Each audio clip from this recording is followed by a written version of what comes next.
Media में अब जाने के लिए फेसेस देखे जाते हैं। अगर कोई फीमेल जाती है उसका फेस अच्छा है तो उसको वो जो है वो रख लेते हैं जल्दी से। अगर कोई फीमेल या मेल जाता है और वो नॉर्मल है बेचारा तो वो बड़ा धक्के खाता है। तो क्या इस बात में किस हद तक सदाकत है? हमारी जो न्यू जनरेशन है, जो हमारे स्टूडेंट हैं, उनके लिए ये किस हद तक ठीक है सोशल मीडिया बतौर के? अगर हम इसको यूज करें, ऑलमोस्ट देखा जाता है फेक न्यूज, फेक चीजें सराउंड में जो है ना घूमती रहती हैं। स्टूडेंट्स के लिए उन पे क्या इम्पैक्ट डाल रहा है? अच्छा, आप ये बताएं मैम कि जो है एक अच्छा जर्नलिस्ट बनने के लिए क्या जरूरी है?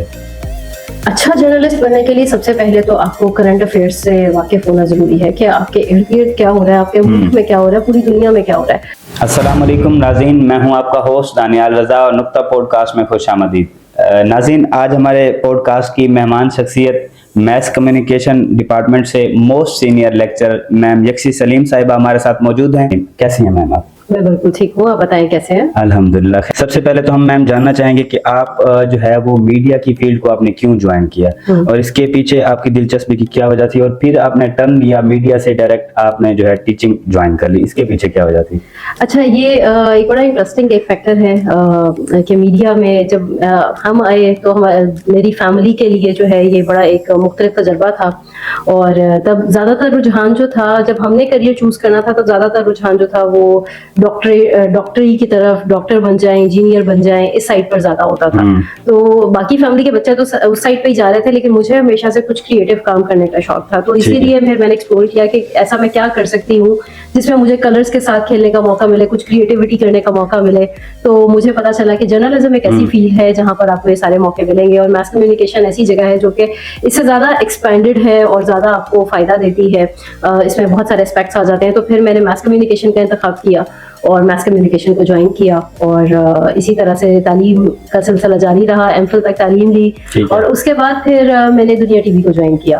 और दुनिया टीवी एक ऐसी ऑर्गेनाइजेशन है जहां मैंने BS करते हुए भी इंटर्नशिप की। तो मुझे ऑफिस का एनवायरनमेंट बहुत अच्छा लगा, बड़ा एक सिक्योर एनवायरनमेंट था फीमेल्स के हिसाब से, और लर्निंग अपॉर्चुनिटीज वहाँ बहुत अच्छी थी। वहाँ पे मुझे बहुत अच्छे तरीके से सिखाया जाता था। तो मुझे यही था कि जब मेरी एजुकेशन कंप्लीट होगी तो मैं दुनिया टीवी को ज्वाइन करूंगी। तो जैसे ही वो कंप्लीट हुई मैंने दोबारा उस इदारे को ज्वाइन किया, और फिर उसके बाद प्रैक्टिकलिटीज में मुझे बहुत कुछ वहां से सीखने को मिला। और फिर उसके बाद मुझे हुआ कि मैंने एमफिल जब किया है तो मुझे अपना नॉलेज जो है वो शेयर भी करना चाहिए विद द यंगर जनरेशन। सो मैंने अल्टीमेटली वहां से फिर टर्न लिया और टीचिंग की तरफ आ गई, और आज तक ये सिलसिला जारी है। तो कैसा रहा ये टीचिंग का आपका जो एक्सपीरियंस है? बहुत अच्छा, बहुत जबरदस्त। और मैंने कभी जिंदगी में सोचा नहीं था वैसे कि मैं टीचिंग की साइड पर आऊंगी। इत्तेफाकन ही मैं टीचिंग की तरफ आई, लेकिन ये है कि बहुत अच्छा तजर्बा रहा और अभी तक बहुत अच्छा तजर्बा जा रहा है। हमें हर रोज कुछ नया सीखने को मिलता है। हम सिखाते भी हैं स्टूडेंट्स को, उनसे भी सीखते हैं, उनके तजर्बात से भी सीखते हैं। नए आते हैं बच्चे, नई जनरेशन आती है, वो आपको नए एक्सपीरियंसेस देती है। और इसके अलावा हमारा इदारा भी इतना सपोर्टिव है कि वो भी हमारी तरबियत और तालीम पे ध्यान देता है। तो अभी भी आपको मैं बता रही थी पॉडकास्ट स्टार्ट होने से पहले कि हम एक ट्रेनिंग से आ रहे हैं, तो नई नई टेक्नोलॉजी सीखने को मिल रही है। तो अल्हम्दुलिल्लाह बहुत अच्छा सफर। मतलब एक इंसान के लर्न करने, अगर ओवरऑल हम बात करें तो वो सिलसिला कभी खत्म नहीं होता। इंसान जिस भी जिंदगी के मरहले में हो वो लर्न करता ही रहता है। बिल्कुल ऐसे ही है, ये कंटिन्यूअस प्रोसेस है और ये जारी रहता है। और मेरे ख्याल में हमें भी अपने लिए अपने आप को इतना फ्लेक्सिबल बनाना चाहिए कि नई लर्निंग्स जब आए तो हम उसको सीखते रहें, क्योंकि जिस दिन हम सीखना छोड़ देते हैं वो समझ लें कि हमारी तबाही शुरू वहां से हो जाती है। तो अगर आप किसी भी उम्र के हिस्से में हैं, आपको नई चीजें सीखने को मिल रही हैं, तो you should be open towards learning. Okay, अच्छा मैम, आपका मीडिया और मैथ कम्युनिकेशन की फील्ड में ऑलमोस्ट 9 ईयर का जो है वो एक्सपीरियंस है। तो आप क्या समझती हैं कि इब्तदाई तौर पर इस फील्ड में आने के लिए क्या करना जरूरी है, क्या तजर्बात होना जरूरी है? अच्छे सहाफत के लिए या मैथ कम्युनिकेशन में अगर आप किसी और भी एरिया में जाना चाहें तो मेरे ख्याल में सबसे पहले तो आपको अच्छा लिखना आना चाहिए, अच्छा बोलना आना चाहिए। जब आप अच्छा लिखना सीख लेते हैं तो अल्टीमेटली आप अच्छा बोलते भी हैं। मैं हमेशा अपने स्टूडेंट्स को कहती हूँ कि जिस तरह का कंटेंट आप कंज्यूम करते हैं अल्टीमेटली आप ऐसे बनते जाते हैं। आप अच्छे अखबारात पढ़ते हैं, आप अच्छी किताबें पढ़ते हैं, जो कुछ भी आप पढ़ते हैं वो अल्टीमेटली हमारे माइंड में स्टोर होता है, और जब हम बोलते हैं वही हमारे अल्फाजों में झलकता भी है। तो आप अच्छे कंटेंट को कंज्यूम करना शुरू करें, आपकी राइटिंग स्किल्स अच्छी होंगी, आपके बोलने की स्किल्स अच्छी होंगी, अल्टीमेटली फिर आप अच्छा सोचेंगे भी। तो क्रिएटिविटी का जो लेवल है वो आपका एनहांस होता जाएगा। तो अगर स्टूडेंट्स जो हैं वो इन 3 चीजों पे ग्रिप हासिल कर लें और अपनी थोड़ी सी एस्थेटिक सेंस को भी अच्छा कर लें, तो आप मैथ कम्युनिकेशन के किसी भी एरिया में जा सकते हैं और एक्सेल भी कर सकते हैं। ओके। अच्छा मैम, हमारी जो न्यू जनरेशन है, जो हमारे स्टूडेंट हैं, उनके लिए ये किस हद तक ठीक है सोशल मीडिया, बतौर के अगर हम इसको यूज करें, ऑलमोस्ट देखा जाता है फेक न्यूज, फेक चीजें सराउंड में जो है ना घूमती रहती हैं, स्टूडेंट्स के लिए उन पे क्या इम्पैक्ट डाल रहा है? देखिए, आपके हाथ में है आपने एक चीज का इस्तेमाल कैसे करना है। इंसान अशरफुल मखलूकात है, सबसे ज्यादा अल्लाह ताला ने उसके हाथ में दे दी ये पावर कि आप जो है समझ बूझ रखते हैं, अकल रखते हैं, तो बाकी सारी चीजें तो आप ही की क्रिएट की हुई है ना, कि आप ही इनोवेट करके लाए हैं। तो आपने सोशल मीडिया भी इंसान का ही बनाया हुआ है। अब इससे आप फायदा उठाना चाहें तो आपके लिए बहुत फायदेमंद है। अगर आप इसको नुकसान के लेवल पर लेकर जाना चाहें तो आपके लिए नुकसानदेह है। मसलन के अगर आप इसको इंफॉर्मेशन के लिए यूज करना चाहें, अभी आजकल आप देखें हमें ज्यादातर खबरें, हमें अपडेट्स जो है सोशल मीडिया से मिलती हैं। पहले एक वक्त था कि हम टीवी के आगे बैठते थे, लेकिन टीवी हमें बाउंड कर देता है कि हम उसी कमरे में मौजूद रहें। सोशल मीडिया का फायदा यह है कि हमने कहीं भी जाना है, मोबाइल फोन हमारे हाथ में, इंटरनेट हमारे पास है, और हम जहां चाहें हमें खबरें मिल सकती हैं। तो आप फायदे अगर उठाना चाहें, आपके लिए फायदा है। आप कनेक्टेड रहना चाहें, आप फैमिली से कनेक्टेड रह सकते हैं। बल्कि अभी मैंने अपने घर वालों के साथ एक सिक्योरिटी पर्पस के लिए लोकेशन भी, अपनी लाइव लोकेशन भी शेयर की हुई है, और ये एक फायदा है कि मैं जहां कहीं भी जा रही हूँ, मेरे घर वाले कभी भी चाहें तो वो मुझे देख सकते हैं कि इस वक्त मैं कहाँ मौजूद हूँ। तो ये फायदा भी है इसका। लेकिन अगर आप नुकसान के पर्सपेक्टिव में जाएं, तो आप अगर मिस इन्फॉर्मेशन करें, आप गलत खबरें फैलाएं या आप गलत इस्तेमाल करें, तो नुकसानदेह है। तो ये इंसान के अपने ऊपर है कि वो किसी भी टेक्नोलॉजी को, इनोवेशन को किस तरह इस्तेमाल करता है। तो मैं स्टूडेंट्स को हमेशा यही इंकरेज करती हूँ कि अच्छा कंटेंट आप कंज्यूम करें, इंफॉर्मेटिव कंटेंट प्रोड्यूस भी करें और कंज्यूम भी करें, ताकि सोशल मीडिया के फायदे सोसाइटी में प्रमोट हो और नेगेटिविटी से हम बच सकें। सही है, ऐसे ही है। अगर ऐसे ही है, अगर हम इसको सोशल मीडिया को एज ए पॉजिटिव यूज जैसे आप बता रहे हैं करेंगे, तो ये बहुत ज्यादा इन्फॉर्मेटिव है। जैसे अभी एआई क्या, हमारा एक पॉडकास्ट चल रहा था कल, सर के साथ फरूक साहब आए हुए थे, तो हम बता रहे थे कि जी हमने खुद ही इस बात को बोझ बनाया हुआ कि जी एआई आ गया है तो ये हमारी जॉब्स खा जाएगा, हमारी जॉब्स नहीं रहेंगी। तो वो उन्होंने बड़ी मजे की बात की, वो कह रहे हैं कि वो जिसकी जॉब खा रहा है, अगर एआई आ रहा है, वो किसी कैमरामैन की जगह ले रहा है या राइटर की जगह ले रहा है। ठीक है, हम टाइप करते हैं, वो हमें एआई दे देता है राइटर की जगह। तो राइटर क्यों ना अपने आप को अपडेट करे कि वो कमांड देने वाला बन जाए। ठीक है ना, तो वो उनकी बड़ी मजे की बात थी। हमें खुद ही क्रिएटिव बनना चाहिए, हमें खुद ही ये चीजें बढ़ानी चाहिए। अच्छा मैम, फिल्म, टीवी और रेडियो की एक्सपर्ट होने के नाते आप जो है हमें सोशल मीडिया पे, मतलब अगर हमें कंटेंट अपलोड करने के लिए किस तरह, मतलब क्या महारतें जरूरी हैं? देखिए, अगर अब तो बहुत आसान है सारी स्किल्स को सीखना। मीडिया के स्टूडेंट्स को तो हम फोकस करते ही हैं कि उन्हें ये सारी स्किल्स सिखाई जाए, ताकि जब मार्केट में भी अगर उन्होंने जाना है तो उनको ये स्किल्स पहले ही आती हों। और अगर वो एंटरप्रेन्योरशिप की तरफ जाना चाहते हैं तो वो इजीली एंटरप्रेन्योरशिप भी कर सकें, डिजिटल एंटरप्रेन्योरशिप कर सकें। सोशल मीडिया पे अच्छा कंटेंट बनाने के लिए अगेन वही बात, सबसे पहले तो अच्छे आइडियाज आपको जनरेट करने चाहिए कि इंटरेस्टिंग आइडियाज हों, लोगों को कुछ नया देखने को मिलेगा, तो फिर लोग आपके चैनल की तरफ आएंगे और आपके कंटेंट को पसंद करेंगे। उन चीजों के ऊपर नजर डालें जहां सोसाइटी, जिस पर्सपेक्टिव से सोसाइटी नहीं देखती बहुत सारी चीजों को, आप वो वाले इश्यूज को लेकर आए, वो वाली पॉइंट्स को लेकर आए। नेगेटिविटी ना भी हो या उसमें सेंसेशनलिज्म ना भी हो, तो आप पॉजिटिव वे में भी दिखा सकते हैं, आप अपने मुल्क का अच्छा इमेज दिखा सकते हैं। और अगेन एक चीज है कि practice makes the man perfect. जितनी आप प्रैक्टिस करेंगे उतनी आपके हुनर में, आपके हाथ में सफाई आएगी, आपका कंटेंट अच्छा हो जाएगा। ओके मैम, सोशल मीडिया पे हमें जो है ना डेली हैरत अंगेज तबसरे और काफी ऐसी चीजें नेगेटिव देखने को मिलती हैं। अगर हम उस चीज को धुतकार भी दें, ना भी देखें, तो अपलोड करने वाले वो काम करते रहते हैं, तो वो सोशल मीडिया पे गर्दिश तो करती रहती हैं। तो आप क्या समझती हैं, इन अनासिर के लिए, इन चीजों के लिए क्या ऐसे इकदाम किए जाने चाहिए? वेल, सोशल मीडिया के लिए अभी हमें मॉनिटरिंग की जरूरत है। ये चीज एक गौर तलब है कि हमारे पास जैसे ब्रॉडकास्टिंग में तो कैमरा है जो कि देखता है कि कहीं रूल्स जो है उनको डिसोबे तो नहीं कोई कर रहा, और फौरन एक्शन भी उस पर लिया जाता है। लेकिन सोशल मीडिया के लिए भी कोई रेगुलेटरी बॉडी होनी चाहिए, हर मुल्क की होनी चाहिए। पाकिस्तान में भी इस पे काम करने की जरूरत है, क्योंकि लोगों को एक ऐसा प्लेटफॉर्म तो मिला हुआ है कि जहां पर वो जिसका जो दिल चाहे वो अपलोड करे, जिससे मुआशरे में नुकसान भी होता है। देखिए, मिस इन्फॉर्मेशन अगर किसी ने करनी है, फैलानी है, कोई गलत खबर फैलानी है, तो लोग अपलोड करते हैं, और यकीन करने वाले जाहिर है वो देखते हैं तो यकीन भी कर सकते हैं, तो इससे इंतशार भी फैलता है सोसाइटी में। तो ऐसी चीजों को जो है मॉनिटर करने की जरूरत है। आपको अच्छी पॉलिसीज डिवाइस करने की जरूरत है, और डिवाइस करने के अलावा उसको इम्प्लीमेंट कराने की भी जरूरत है कि ये ना हो कि हम बना के कागजों में रख दें, उसको इम्प्लीमेंट भी करवाएं ताकि एक्चुअल जो प्रॉब्लम है उसको रोका जाए। बिल्कुल ऐसे। अच्छा मैम, आपने जो है वो अभी बता रही थी दुनिया टीवी में आपने बड़ा एक वर्क किया, कुछ अर्सा आपने वहां पे काम किया, और आपका जो है वो किस तरह का वहां पे एक्सपीरियंस रहा? आप अभी बता भी रही थी कि सेव था, वो एक शॉर्टकट सी बात थी, हमें थोड़ा सा खोल के बताएं कि किस तरह से जो है ना आपने वहां पे सर्वाइव किया। देखिए दुनिया टीवी का एनवायरनमेंट जो है वो मुझे जितना अरसा मैंने वहाँ काम किया बहुत सपोर्टिव रहा। मैंने बहुत कुछ सीखा वहाँ पर। बड़े सिक्योर एनवायरनमेंट के अंदर मुझे लर्निंग की अपॉर्चुनिटीज मिली। डॉक्यूमेंट्रीज पे मैंने काम किया, प्रोग्रामिंग में काम किया। यूजुअली ऐसा होता है कि कॉलेज यूनिवर्सिटी में जो है लाइव ब्रॉडकास्टिंग के हमें मौके नहीं मिलते। यूसीबी में तो हम इस पे काम करते हैं कि हमारे बच्चे यहीं से एक्सपीरियंस करके जाएं, लेकिन ये है कि बहुत सारे कॉलेजेस के अंदर बच्चों को एक्सपोजर नहीं मिलता। तो वो वाला जो एक्सपोजर जो मिसिंग मुझे लग रहा था वो मुझे दुनिया टीवी ने दिया। मुझे कभी वहां पे किसी ने रोका नहीं कि आपने फला इक्विपमेंट पे काम नहीं करना।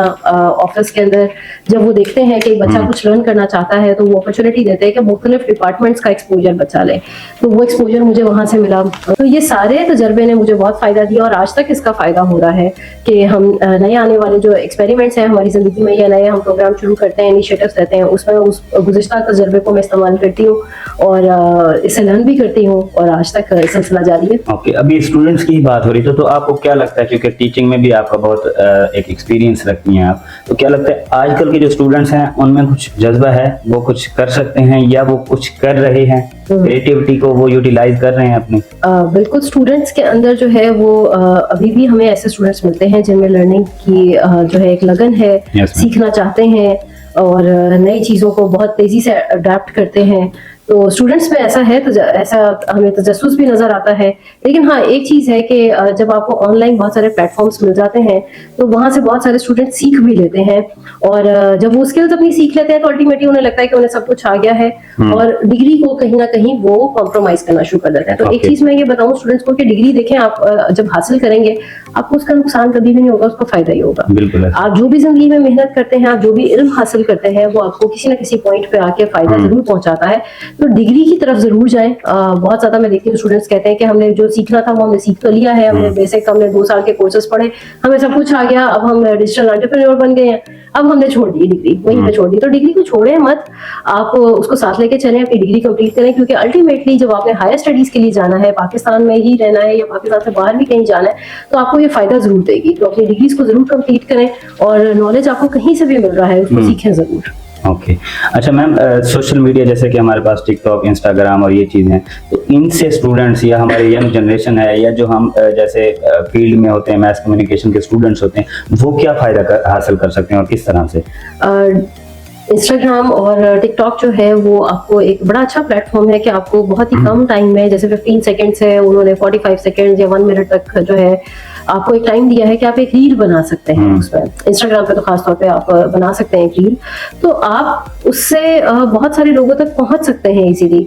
जितने आपके फॉलोअर्स हैं उन तक आप अपना मैसेज जो है वो कन्वे कर सकते हैं और आपको लर्निंग अपॉर्चुनिटीज भी बहुत मिलती हैं। आप उससे कंटेंट जनरेशन सीखते हैं और बल्कि ये ऐसी एप्लीकेशंस हैं जिनके अंदर कुछ अपने ही फीचर्स हैं, एआई बेस्ड फीचर्स भी कुछ हैं जो कि आपको बहुत फैसिलिटेट करते हैं। आपको ट्रेडिशनल वे में जाके एडिटिंग नहीं करनी पड़ती, वो आपको गाइड कर देते हैं कि आपको कहाँ कट लगाना है, कहाँ क्या इफेक्ट आएगा, ट्रांजिशन कहाँ आएगी, तो आप वहां से इजीली एक रील बना सकते हैं और अपने लिए अच्छा कंटेंट बना सकते हैं। तो इससे स्टूडेंट्स को सिखाया तो है, सिखाया बहुत कुछ है। और इवन मैं अगर अपनी बात करूं, मैं अगर इंस्टाग्राम यूज करती हूँ तो बहुत सारी ऐसी इन्फॉर्मेशन जो शायद मुझे किसी इन्फॉर्मेटिव चैनल से नहीं मिलती, वो मैं किसी पेज को लाइक करती हूँ तो वहां से मिल जाती है, या कोई स्टोरी शेयर कर रहा है या कोई मुझे भेज रहा है कोई कंटेंट या कोई पोस्ट भेज रहा है तो मुझे वहां से भी इन्फॉर्मेशन मिल जाती है।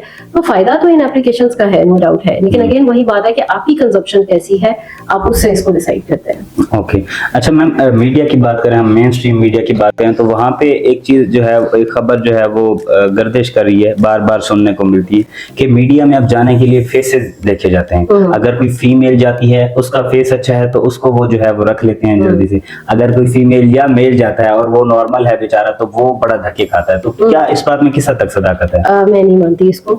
सुनने में आता है, नो डाउट सुनने में बहुत आता है, बहुत सारे लोग ऐसा कहते भी हैं कि कोई ज्यादा खूबसूरत है तो शायद उसको उन्होंने चांस दिया, लेकिन बात यह है कि देखिए खूबसूरती हर जगह आपको नहीं बचा सकती। डेफिनेटली आप प्रोफेशनल लाइफ में किसी भी प्रोफेशन में जाएं, आपकी लुक्स आपको फायदा जरूर देती हैं, आपका फर्स्ट इंप्रेशन जो है वो अगले की पर्सनालिटी पे, अगले के ऊपर जो भी आपका इंटरव्यू है उस पर असरअंदाज जरूर होता है कि आप एक गुड लुकिंग पर्सनालिटी हैं, आप अट्रैक्टिव हैं, लेकिन अगेन आपका काम कैसा है, आपको देर तक जो बचाता है ना वो आपका हुनर और आपका काम है। अगर आप खूबसूरत हैं, आपको सवालों के जवाब नहीं पूछने बताने आते या सवाल पूछना नहीं आता या आपको बात नहीं करनी आती, आप देर तक सर्वाइव नहीं कर सकेंगे। आप अच्छा लिख नहीं सकते, आपकी गुड लुक्स देखें एक हद तक आपको बचाएंगी, लेकिन उसके बाद फिर जो है अल्टीमेटली आपका काम ही है। तो असल में आपका काम ही बोलता है। हमारे बहुत सारे स्टूडेंट्स मैंने देखे हैं, तकरीबन मेरे 9 इयर्स के एक्सपीरियंस में मैंने तब इस फैकल्टी को ज्वाइन किया था जब ये फैकल्टी बन रही थी। तो बिल्कुल पायनियर बैच को भी हमने पढ़ाया हुआ है, we are the pioneers of this faculty. और हमने बहुत सारे स्टूडेंट्स ऐसे देखे हैं जो कि आपको लगता था कि जैसे कॉन्फिडेंस उनमें कम है या बात नहीं कर रहे या कुछ है, लेकिन ये है कि जब उनकी इन स्किल्स पे हमने काम किया तो अल्हम्दुलिल्लाह वो मीडिया में बहुत अच्छे प्रोड्यूसर्स हैं, बहुत अच्छे ब्रॉडकास्टर्स हैं, और अपनी इन ब्रॉडकास्टिंग स्किल्स की वजह से ही वो मीडिया में सर्वाइव भी कर रहे हैं, बल्कि आगे लेके चल रहे हैं अपने चैनल्स को, अपनी ऑर्गेनाइजेशन को, अपनी फैकल्टी का नाम भी रोशन कर रहे हैं। तो आपकी अल्टीमेटली हर प्रोफेशन की मैं बात करूंगी, आपकी स्किल, आपका हुनर आपको बचाता है और आपको आगे लेके जाता है। लुक्स एक हद तक है, ओके, ब्यूटी और लुक समथिंग एल्स, लेकिन आपके पास जो है नॉलेज होना, स्किल होना जरूरी है। बिल्कुल ऐसे ही। अच्छा मैम, ये बताएं, सोशल मीडिया जो है वो आजकल जो है वो मेन स्ट्रीम मीडिया या हमारा डिजिटल जो मीडिया, वो मेन स्ट्रीम मीडिया और सैटेलाइट चैनल पर भी कोई असरात डाल रहा है? बिल्कुल डाल रहा है। मैं देखती हूँ कि आपका जो एक ब्रॉडकास्टिंग चैनल्स हैं, देखिए उनकी एक लिमिट है, वो एक खास दायरे तक ब्रॉडकास्ट होंगे। बास चैनल्स ऐसे हैं जो कि पाकिस्तान में तो ब्रॉडकास्ट हो रहे हैं, पाकिस्तान के अलावा शायद 2 या 4 मुल्कों में हम उन्हें देख सकें, पूरी दुनिया में नहीं जा रहे। सोशल मीडिया प्लेटफॉर्म ऐसा है कि आपको पूरी दुनिया में कोई भी कभी भी एक्सेस कर सकता है, और इसका फायदा ये है कि कोई शख्स आपको रात के 12 बजे आपका एनालिसिस देखना चाहे, आपका शो देखना चाहे, तो वो यूट्यूब के ऊपर जाएगा, आपका शो देखेगा, जब चाहे वो उसको टाइम मिले वो आपका शो देख लेगा। ब्रॉडकास्ट मीडिया के अंदर ये है कि आपका 6 बजे अगर शो ऑन एयर होना है तो उसको 6 बजे ही अवेलेबल होना होगा ताकि मैं देखूं और उस टाइम पे देखूं। तो अक्सर चैनल्स में मैंने देखा है, यूट्यूब चैनल्स भी बनाए हैं, वहां पे प्रोग्राम्स होस्ट कर रहे होते हैं, वहां पे वो अपने प्रोग्राम्स अपलोड कर रहे होते हैं। हम ड्रामे बहुत सारे जब अवेलेबल होता है तो हम एंटरटेनमेंट की अगर बात करें तो एंटरटेनमेंट का कंटेंट भी हम तब देखते हैं जब हमारी अवेलेबिलिटी हो। तो सोशल मीडिया ने ट्रेडिशनल मीडिया को रिप्लेस तो किया है, और इसका होराइजन भी ज्यादा है, इसकी रेंज भी ज्यादा है, इसकी व्यूअरशिप भी ज्यादा है, इसकी एक्सेसिबिलिटी लोगों तक ज्यादा है। तो इसीलिए ये आजकल जो है ये वाला मीडियम जो है, जैसे आप बता रही थी कि जो है वो बाउंड होकर पहले लोग बैठ जाते थे कि जी हम टीवी के आगे बैठ गए, अब तो सोशल मीडिया हर किसी के पास मोबाइल है, तो वो कानों में जो है हैंड फ्री या वैसे ही उठा के घूमता रहता है, अपने काम भी करता रहता है। मैं अपने घर से एग्जांपल दूंगी कि मेरे वालिद जैसे है वो पॉलिटिकल शोज को पसंद करते हैं। हम एक ही कमरे में बैठे होते हैं, वालिद पॉलिटिकल शोज देख रहे हैं अपने फोन पे, मैं कोई ड्रामा देख रही हूँ या फिल्म देख रही हूँ, मेरी वालिदा कोई दूसरा ड्रामा देख रही है, तो सबके पास अपने अपने फोन है और अपनी पसंद का हम कंटेंट देख रहे हैं। ओके, मतलब ये हम अगर मेन स्ट्रीम की बात करें तो उसके लिए इम्पैक्टफुल है। हाँ जी बिल्कुल है। सही। अच्छा आप ये बताएं मैम कि जो है एक अच्छा जर्नलिस्ट बनने के लिए क्या जरूरी है? अच्छा जर्नलिस्ट बनने के लिए सबसे पहले तो आपको करंट अफेयर्स से वाकिफ होना जरूरी है कि आपके इर्द गिर्द क्या हो रहा है, आपके मुल्क में क्या हो रहा है, पूरी दुनिया में क्या हो रहा है। मुझे याद है जब मेरा मैस कम्युनिकेशन का टेस्ट हुआ था तो हमारा जनरल नॉलेज के अलावा करंट अफेयर्स का टेस्ट भी हुआ था। बाकायदा तौर पे उसके लिए मैंने अखबारात पढ़े थे और उसके अलावा मैंने न्यूज़ बुलेटिन देखे थे और अपडेट रखना पड़ता है खुद को। और अच्छा सहाफ़ी जब आपने बनना है तो देखें खबर ही आपके पास जो आने वाली खबर है वही आपको अच्छा सहाफ़ी बनाती है कि आप उस खबर को ट्रीट कैसे करते हैं, कितनी जल्दी खबरें आप तक पहुंचती हैं, आपके सोर्सेज कितने हैं, ये बहुत इंपॉर्टेंट है। और साथ में आप उस खबर को ट्रीट कैसे करते हैं, आगे आप लोगों तक कैसे पहुंचाते हैं। तो आप आई थिंक सबसे पहला एलिमेंट तो यही है कि आप अप टू डेट रहें एंड अगेन अपनी राइटिंग और स्पोकन स्किल्स के ऊपर आप काम करें और खबर के एनालिसिस के ऊपर काम करें तो आप अच्छे सहाफ़ी बन सकते हैं। ओके, अच्छा मेरा लास्ट और फाइनल क्वेश्चन जो मेरे माइंड में भी आया वो ये है कि हम एक स्पेसिफिक फील्ड है कि मैथ कम्युनिकेशन की डिग्री जो बंदा करता है वो जो है मीडिया में जाता है, किसी और फील्ड का बंदा भी क्या किसी चैनल में वर्क कर सकता है और मीडिया में आ सकता है? बिल्कुल आ सकता है। मैंने बहुत सारे लोग देखे हैं ऐसे, इंजीनियरिंग लोग करते हैं और उसके बाद आप बेसिक नॉलेज लेते हैं मीडिया का, आप मीडिया ज्वाइन कर सकते हैं, इंटरेस्ट की बात है। और इसके अलावा मैथ कॉम के बारे में भी एक मिसकॉन्सेप्शन है कि शायद जिसने मैथ कॉम पढ़ा है वो टीवी पे अपेयर होगा या टीवी से ही रिलेट करेगा, ऐसा नहीं है। कम्युनिकेशन की फील्ड आपको जहां भी मिलेगी आप उसका हिस्सा बन सकते हैं। आप किसी एयरलाइन में जा सकते हैं, एयरलाइन में PR डिपार्टमेंट है, कम्युनिकेशन डिपार्टमेंट है, किसी हॉस्पिटल का कम्युनिकेशन डिपार्टमेंट है, किसी पुलिस में आप देखें, पुलिस में है, फौज में है, ISPR का है, एक पूरा इदारा है। हर जगह जहां जहां आपको कम्युनिकेशन का वर्ड मिलेगा किसी इदारे में, आप उस इदारे का हिस्सा बन सकते हैं। बाकी कंपनीज में जैसे ये मार्केटिंग वाली कंपनीज होती हैं, बिल्कुल PR एडवर्टाइजर, बिल्कुल ऐसे ही ठीक है। पीआर कंपनीज है, फिल्म मेकिंग है, फिर इसके अलावा एडवर्टाइजिंग कंपनीज है, फिर डिजिटल कंटेंट क्रिएशन की कंपनीज है, डिजिटल एनालिसिस की कंपनीज है। मीडिया के लोगों को ढूंढती हैं ऐसे कि जो कि मीडिया को भी जानते हैं और एनालिसिस भी कर सकें। फिर इसके अलावा आईटी के अंदर भी आप जा सकते हैं। अगर आपने मीडिया पढ़ा है, आप इंटरफेस डिजाइन कर सकते हैं। आप डिजाइनिंग में इंटरेस्ट रखते हैं तो जैसे गेम डिजाइन है, इंटरफेस डिजाइन है, एप्लीकेशन डिजाइन है, आप इसमें भी जा सकते हैं। तो कम्युनिकेशन आपको जहाँ जहाँ मिलेगी, मीडिया का स्कोप वहाँ है, सही, मीडिया पावरफुल है। पावरफुल है। ओके बिल्कुल। जी, तो नाज़रीन आप सुन रहे हैं, हमारे साथ मौजूद हैं मैम यक्षी सलीम। हमारा जो टॉपिक ऑफ डिस्कशन था वो सोशल मीडिया था। इसके क्या फ़ायदे और क्या नुकसानात हैं, और स्टूडेंट के लिए इसमें जो है वो स्टूडेंट किस तरह मीडिया को ज्वाइन कर सकते हैं और इसमें किस तरह वर्क कर सकते हैं और किस तरह इनके लिए फ़ायदेमंद हो सकती है। मैम आपका बहुत बहुत शुक्रिया, thank you for coming. Thank you so much. तो इंशाल्लाह मिलते हैं नेक्स्ट प्रोग्राम में। फिल वक्त के लिए अल्लाह हाफिज़, अल्लाह निगहबान।